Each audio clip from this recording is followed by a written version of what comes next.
Max Motors dealerships Belton, Harrisonville, Butler, and Nevada are providing free oil change services to all first responders and medical professionals. Thank you for your dedication to our community. Complimentary pickup and delivery with Max Transit. Reserve now, maxmotors.com.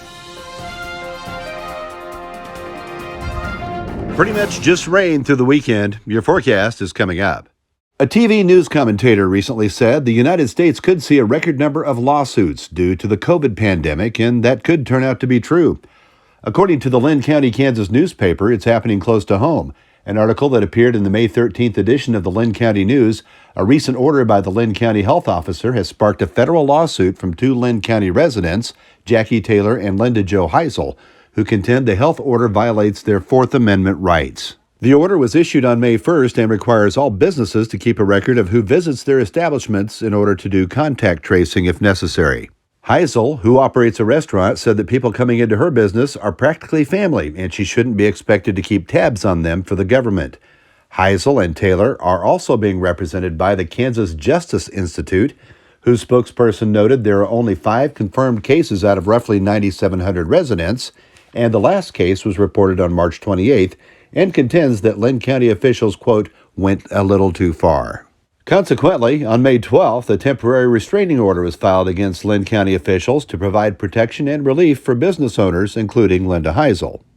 And as this story develops, you can read more by searching for Lynn County News on Facebook or go to lynncountynews.net. We promised more info on local high school graduations, and this is what we have so far. Miami R1 has set their date for June 12th, 7 p.m., with more info coming soon on social distancing measures. Butler High School will be honoring their class of 2020 with a private ceremony this Sunday at 2 p.m., also with social distancing measures in place.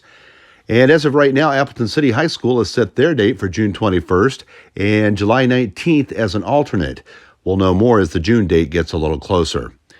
And while Rich Hill celebrated their graduation last week, in case you missed it, you can watch a video of it by going to the Rich Hill School District Facebook page and look for a post with the Instagram link to the video.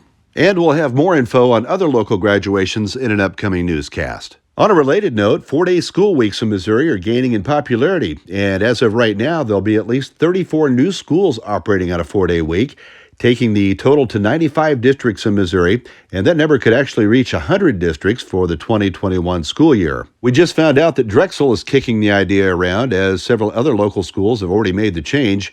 For the record, a 4-day school week allows for a day of savings for the school, and in terms of learning, students simply have a slightly longer day the other 4 days of the week. According to Bates County Clerk Marlene Wainscott, the deadline for absentee voting will be next Wednesday, May 20th. In-person absentee ballots can be done through 5 p.m. on June 1st. The municipal election will be June 2nd. Local voting will be held at the Butler High School gym. And as things slowly get back to normal, local driver's license testing is going to be resumed during normal business hours in Butler. You can do it on the first and second Wednesdays of the month. Also, the Butler License Office is open for business as well. Just to note, only 3 customers are allowed inside at a time. But according to feedback we're getting, things move along pretty fast. There shouldn't be a long wait. Other things opening, the University of Missouri Bates County Extension Office is set to reopen to the public next Monday. Office hours will be Monday through Friday, 8:30 a.m. to 4:30 p.m., closed, of course, noon to 1 for lunch. Please call ahead for instructions to pre-fill out any necessary paperwork if you're planning to bring in soil samples. A maximum of 2 clients will be allowed in the office at one time. You will be required to wear a nose and mouth covering. And some more good news. We just got word that as of right now, the Amsterdam Jubilee is set to happen this year, as always, on the 4th Saturday in September. Of course, during these times, it's hard to know what the future really holds. We'll keep you posted if anything changes regarding the Jubilee, but as of right now, it's on. The Bates County Memorial Hospital says that handmade masks are still needed and very much appreciated. They use donated masks for patients and non-patient care staff. Your donation, no matter how small, can help with the fight against COVID-19. And just a note, if you're a patient and have an appointment, bring your own mask if possible. Otherwise, one will be provided for you. In case you hadn't heard, Care Connection is offering an online Medicare 101 workshop. You can learn more about basic benefits, premiums, deductibles, how to enroll in Medicare, and more, all from the safety of your home through Facebook. Just search goaging.org on Facebook.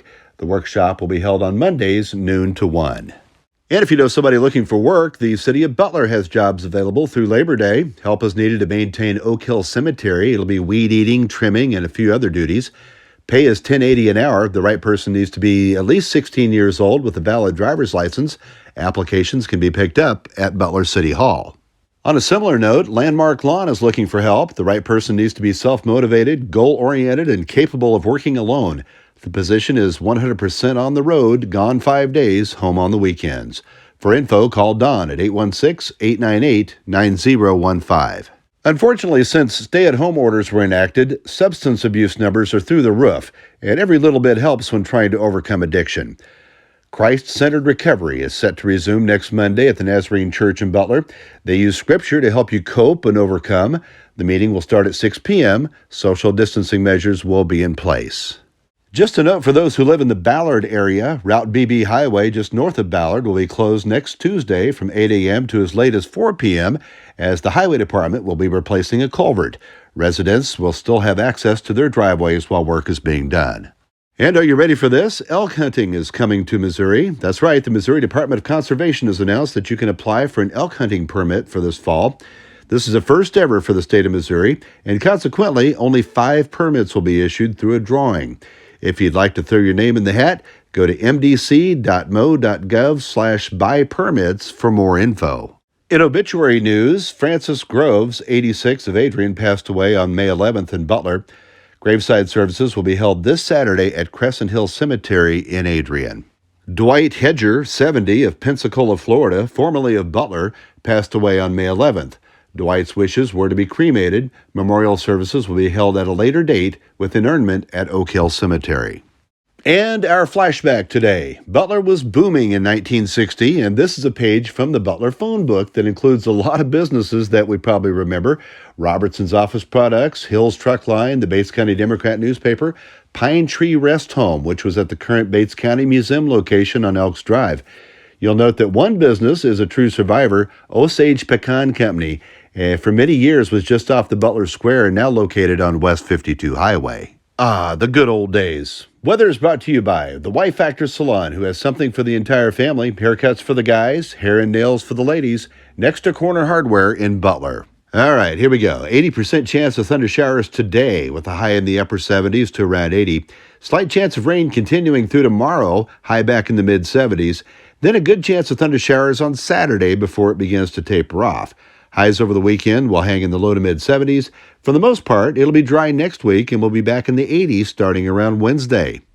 And that is Bates County Live News for now. Stay safe.